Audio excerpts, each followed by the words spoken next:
Hi friends, welcome to my channel Swadishta Santrupti. ಈಸಿಯಾಗಿರುವಂಥ ನಿಂಬೆಹಣ್ಣು ಗೊಜ್ಜು ಹೆಂಗೆ ಮಾಡೋದು ಅಂತ ಇವತ್ತು ಹೇಳ್ಕೊಡ್ತೀನಿ. ಜಾಸ್ತಿ ಇಂಗ್ರೀಡಿಯೆಂಟ್ಸ್ ಬೇಕಾಗಿಲ್ಲ. ಸೊ ಇವಾಗ ಮಿಕ್ಸಿಗೆ ಹಾಕ್ಕೊಳ್ಳೋದಕ್ಕೆ ಏನು ಬೇಕು ಅಂತ ನೋಡ್ಕೊಳ್ಳೋಣ.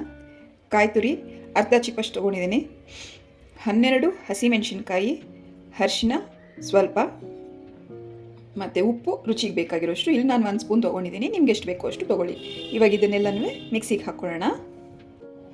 ನೆಕ್ಸ್ಟ್ ಒಗ್ಗರಣೆಗೆ ಒಂದು ಸ್ವಲ್ಪ 1/4 ಸ್ಪೂನಷ್ಟು ಎಣ್ಣೆ ಹಾಕ್ಕೊಳ್ಳೋಣ. ಇದು ಬರೀ ಕಡಲೆಬೇಳೆ ಮತ್ತು ಉದ್ದಿನಬೇಳೆ ಫ್ರೈ ಮಾಡ್ಕೊಳ್ಳೋದಕ್ಕೆ. ಇದು ಕ್ರಿಸ್ಪಿಯಾಗಿದ್ದರೆ ಚೆನ್ನಾಗಿರುತ್ತೆ, ಅದರಿಂದ ಇದನ್ನು ಸಪ್ರೇಟಾಗಿ ನಾನು ಫ್ರೈ ಮಾಡ್ಕೊತಾ ಇದ್ದೀನಿ. 1 ಸ್ಪೂನಷ್ಟು ಕಡಲೆಬೇಳೆ, 1 ಸ್ಪೂನಷ್ಟು ಉದ್ದಿನಬೇಳೆ, ಇದೆರಡನ್ನು ರೋಸ್ಟ್ ಮಾಡ್ಕೊಳ್ಳೋಣ.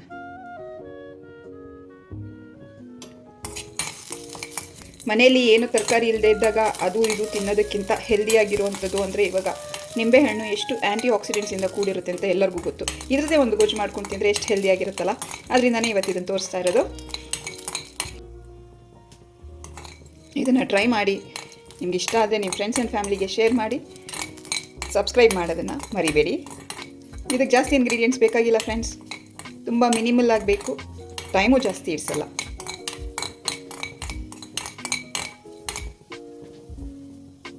ನೋಡಿ, ಇದು ಇವಾಗ ಆಗಿದೆ, ಕ್ರಿಸ್ಪಿ ಆಗಿದೆ.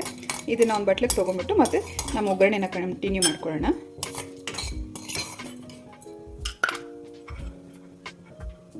ಹಾಫ್ ಸ್ಪೂನ್ ಅಷ್ಟು ಎಣ್ಣೆ ಹಾಕ್ಕೋತಾ ಇದ್ದೀನಿ ಒಗ್ಗರಣೆಗೆ. ಸ್ವಲ್ಪ ಸಾಸಿವೆ, ಹಿಂಗು, ರುಬ್ಕೊಂಡಿರೋಂಥ ಚಟ್ನಿನ ಹಾಕ್ಕೊಳ್ಳೋಣ.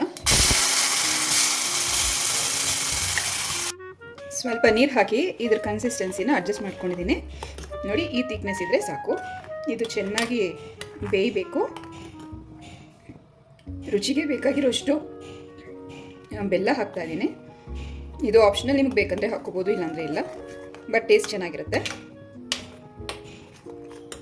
ಇದು ಚೆನ್ನಾಗಿ ಒಂದು ಕುದಿ ಬರಲಿ.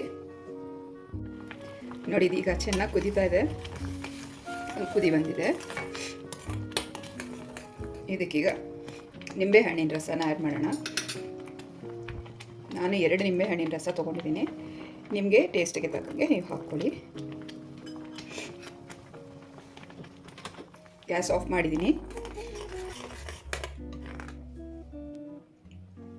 ಇದು ಚೆನ್ನಾಗಿ ಮಿಕ್ಸ್ ಆದಮೇಲೆ last but not the least ಒಗ್ಗರಣೆ ಹಾಕ್ಕೊಂಡು ಫ್ರೈ ಮಾಡ್ಕೊಂಡಿರುವಂಥ ಕಡಲೆಬೇಳೆ ಮತ್ತು ಉದ್ದಿನಬೇಳೆನ ಹಾಕಿದ್ರೆ ನಮ್ಮ ನಿಂಬೆಹಣ್ಣಿನ ಗೊಜ್ಜು ರೆಡಿ. ಬಿಸಿ ಬಿಸಿ ಅನ್ನಕ್ಕೆ ತುಪ್ಪ ಹಾಕ್ಕೊಂಡು ಇದನ್ನು ತಿಂದರೆ ಸ್ವಾದಿಷ್ಟ ಸಂತೃಪ್ತಿ.